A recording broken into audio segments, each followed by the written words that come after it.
When you're an youngster, ఇంకా పెళ్ళి అవ్వబోతుంది, పెళ్ళి ఏజ్ వచ్చినప్పుడు what were your expectations from your marriage? మీ వివాహం నుంచి ఇవి నా ఎక్స్పెక్టేషన్స్, నా ఫ్యూచర్ హస్బెండ్ నుంచి దీస్ ఆర్ మై ఎక్స్పెక్టేషన్స్ అని మీ కోరికలు ఎలా ఉండేవి? దాని తర్వాత ఎప్పుడైతే మీకు అన్న ప్రపోజల్ వచ్చిందో హౌ డిడ్ యూ ఫీల్? అసలు ఎలా వచ్చింది? దాని తర్వాత మీరు దేవుని చిత్తాన్ని ఎలా తెలుసుకుంటూ వచ్చారు ఈ ప్రపోజల్ విషయంలో? Okay brother. సో మ్యారేజ్ అవ్వకముందు I've seen so many couples, unhappy couples చూసాను, హ్యాపీ కపుల్స్ చూసాను, అన్గాడ్లీ కపుల్స్ చూసాను, గాడ్లీ కపుల్స్ చూసాను. సో నాకు ఒక అలవాటు ఏంటంటే గాడ్లీ కపుల్స్లో ఏదన్నా ఒక మంచి క్వాలిటీ క్యారెక్టర్ ట్రైట్ వాళ్ళిద్దరి మధ్యలో ఉన్న బాండింగ్ కానీ అట్లా ఏమన్నా చూడగానే నేను వెంటనే ఒక ప్రేయర్ చేసేసుకునేదాన్ని మనసులో. అంటే నీల్ డౌన్ చేసి కాదు, అట్లా ఉండాలి ప్రభా నా ఫ్యూచర్ హస్బెండ్ అని. కొన్ని ఫ్యామిలీస్లో క్వారలింగ్ లేకపోతే ఫైటింగ్, ఒకరినొకరు డిస్రెస్పెక్ట్ చేసుకోవడము, ఇట్లాంటివి కూడా మనం సొసైటీలో ఉన్నప్పుడు చూస్తూ ఉంటాం. కాబట్టి నాకైతే అలా వద్దయ్యా, నా హస్బెండ్లో అయితే అలా ఉండద్దయ్యా, ఇలా ఉంటే నేను తట్టుకోలేను ప్రభా అని. సో అది కూడా నేను ప్రేయర్ చేసుకుంటా ఉండేదాన్ని. So over a period of time, అంటే నాకు ఆల్మోస్ట్ మ్యారేజ్ చేద్దామని మా పేరెంట్స్ అనుకున్న దగ్గర నుంచి కూడా నేను అట్లా ర్యాండమ్గా చేసుకుంటూనే ఉండేదాన్ని prayers. And then coming to the concrete list that I had, నా లైఫ్ పార్ట్నర్లో ఉండాల్సిన క్వాలిటీస్ అని నేను ఒక లిస్ట్ చేసుకున్నాను.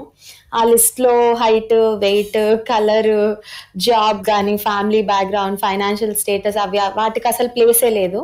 బట్ నేను పెట్టుకున్నవి ఏంటంటే నేను మ్యారేజ్ చేసుకోబోయే person he should be born again, baptised. ఆ తర్వాత he should bear the fruit of the spirit, he should respect me, he should respect my family. ఆ తర్వాత దేవుని కొరకు వాడబడాలి, దేవుని కొరకు తనకి కొన్ని గిఫ్ట్స్ అండ్ టాలెంట్స్ ఉండాలి దేవుని కొరకు వాడబడుతూ. సో ఇలా ఒక లిస్ట్ రాసుకున్నాను. లిస్ట్లో ఉన్నవన్నీ కూడా స్పిరిచువల్ క్వాలిటీసే.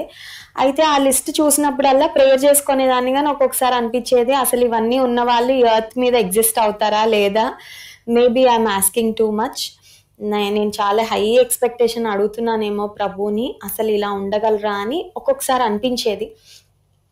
అండ్ దెన్ మ్యారేజ్ టైంకి వచ్చేసరికి యాక్చువల్గా మా సిస్టర్ కంటే ముందే నాకు ప్రపోజల్స్ రావడం స్టార్ట్ అయ్యాయి అనమాట. మా డాడీ వాళ్ళు అప్పుడు ఒక ఎక్స్క్యూజ్ చెప్పేవాళ్ళు, మా పెద్దమ్మాయికి ఇంకా అవ్వలేదు, సో వీఆర్ నాట్ కన్సిడరింగ్ అని. సో నేను ఏమనుకున్నానంటే మా అక్కకి మ్యారేజ్ అవ్వగానే ఇమీడియట్లీ నాకు అయిపోతుందేమో అనుకున్నాను.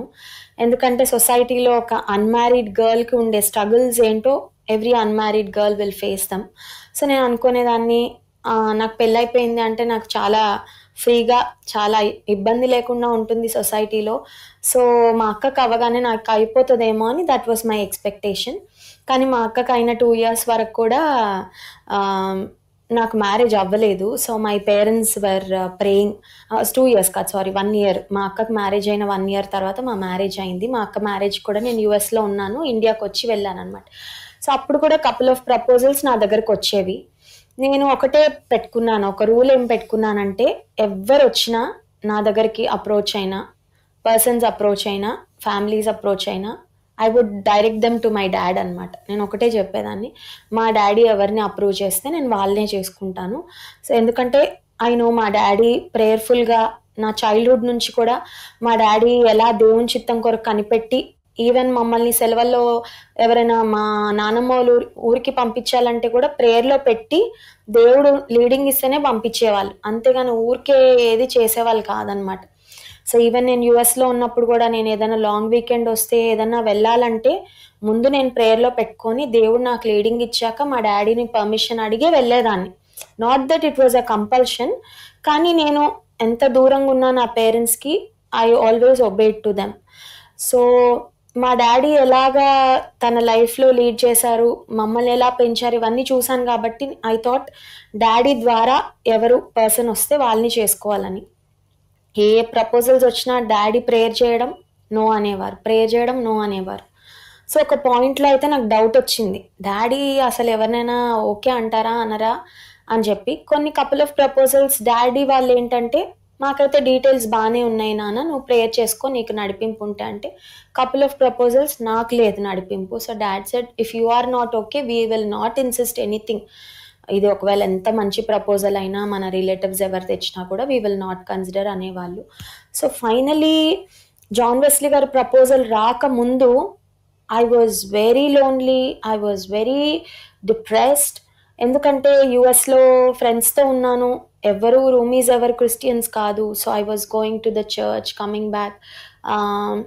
ఫ్యామిలీకి దూరంగా ఉన్న, I use to miss my family, I use to feel so lonely. So కరెక్ట్గా వెస్లీ గారు వచ్చే ముందు రోజు నైట్ నేను చాలాసేపు, ఆల్మోస్ట్ మిడ్ నైట్ వరకు I was crying, I was on my knees, ఏడుస్తా ప్రేయర్ చేసుకుంటున్నాను. నీ చిత్తం ఏంటి ప్రభా, నీ ప్రణాళిక ఏంటి, ఎప్పుడు నువ్వు తెలియజేస్తావు నీ చిత్తము అని నేను దేవుని సన్నిధిలో ప్రేయర్ చేస్తూ ఉన్నాను. అది అయిపోయిన తర్వాత నెక్స్ట్ రోజు morning I received a call. అక్కడ ఉన్న Mariya aunty and Prabhakar uncle వాళ్ళ నుంచి కాల్ వచ్చింది.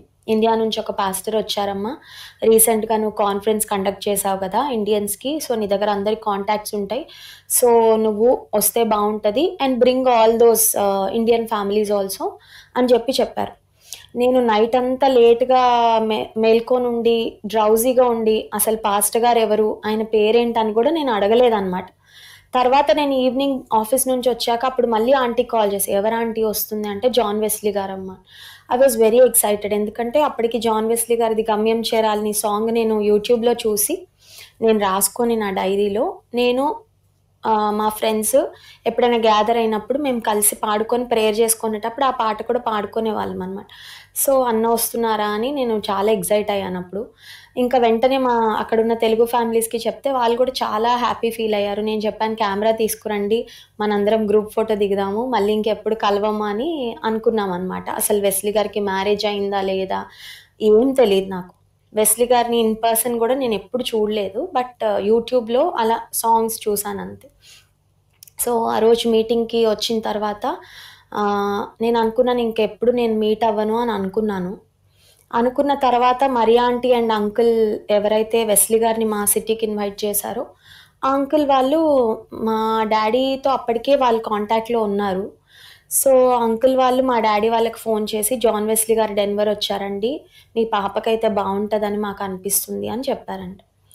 సో ఆంటీ వాళ్ళు అలా అనుకున్నారు తప్ప నేను అనుకున్న వీళ్ళేదో పెద్దవాళ్ళు పాపం అలా సరదా పడుతున్నారు, ఇలా కనెక్ట్ అయితే బాగుండని. బట్ వెస్లీ గారు నన్ను ఎందుకు కన్సిడర్ చేస్తారు, చాలా ప్రపోజల్స్ ఉంటాయి కదా వెస్లీ గారికి అని, నేను అసలు నన్ను కన్సిడర్ చేస్తారని కూడా నేను అనుకోలేదు.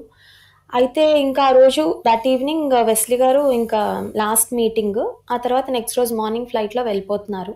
లాస్ట్ మీటింగ్లో నేను వెళ్ళి ప్రేయర్ చేయించుకున్నాను, మా ఫ్రెండ్స్తో పాటు నేను కూడా వెళ్ళి ప్రేయర్ చేయించుకున్నాను. ఆ తర్వాత వెస్లీ గారు ఒక ప్రామిస్ కార్డు నాకు తన బ్యాగ్లో నుంచి తీసిచ్చారనమాట.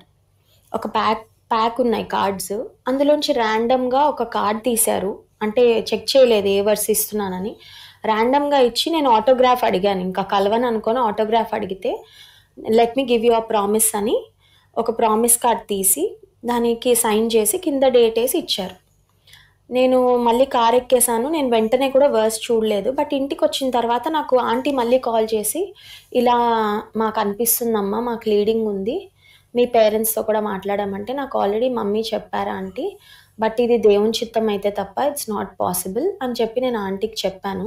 చెప్పిన తర్వాత నేను మోకాళ్ళేసి ఒకటే ప్రేయర్ చేశా దేవుని, ఇది నీ చిత్తం అయితే నువ్వు జరిగించు ప్రభువా, ఎందుకంటే జాన్ వెస్లీ గారు కాబట్టి నాకు జాన్ వెస్లీ గారే కావాలి అని అయితే నేను అడగను.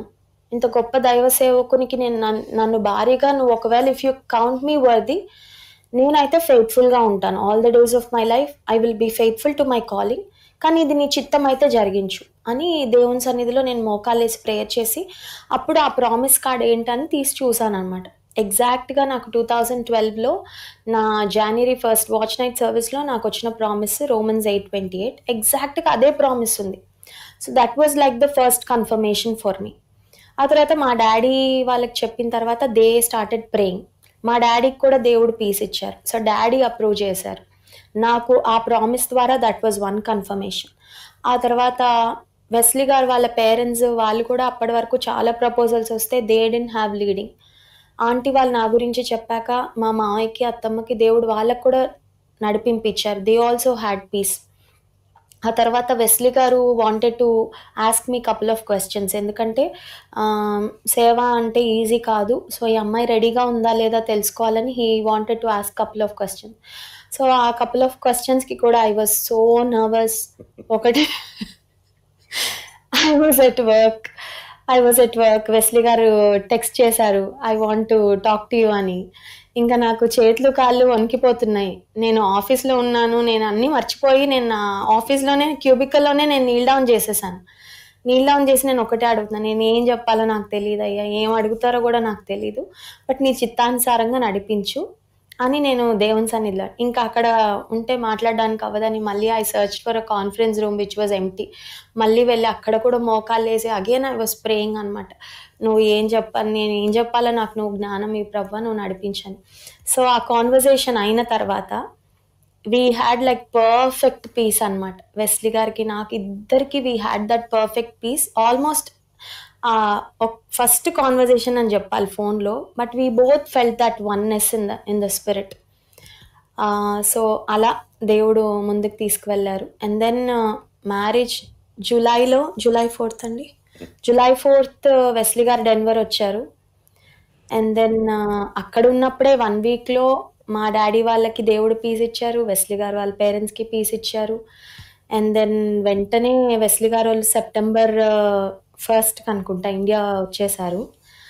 ఆ తర్వాత నాతో చెప్పారు, దేవుని చిత్తం కాబట్టి నువ్వు జాబ్ రిజైన్ చేయాలి అని చెప్పి. నేను జాబ్ అక్కడ మా మేనేజర్తో మాట్లాడి నేను ఇండియా వచ్చేయడం, మళ్ళీ ఇక్కడ హెచ్ఆర్కి వెళ్ళి నేను ఐఎమ్ గోయింగ్ టు రిజైన్ అని ఈ ఫార్మాలిటీస్ అన్నీ జరగడం. సో చాలా క్విక్గా అయిపోయింది బ్రదర్. అసలు ఎట్లా అంటే పర్ఫెక్ట్ పీస్, ఎక్కడ కాన్ఫ్లిక్ట్ లేదు, ఎక్కడ ఇబ్బందులు లేకుండా చాలా స్మూత్గా లైక్ దేవుని చిత్తంలో ఉండే పర్ఫెక్ట్ పీస్ ఏంటో from day 1 we could experience అనమాట.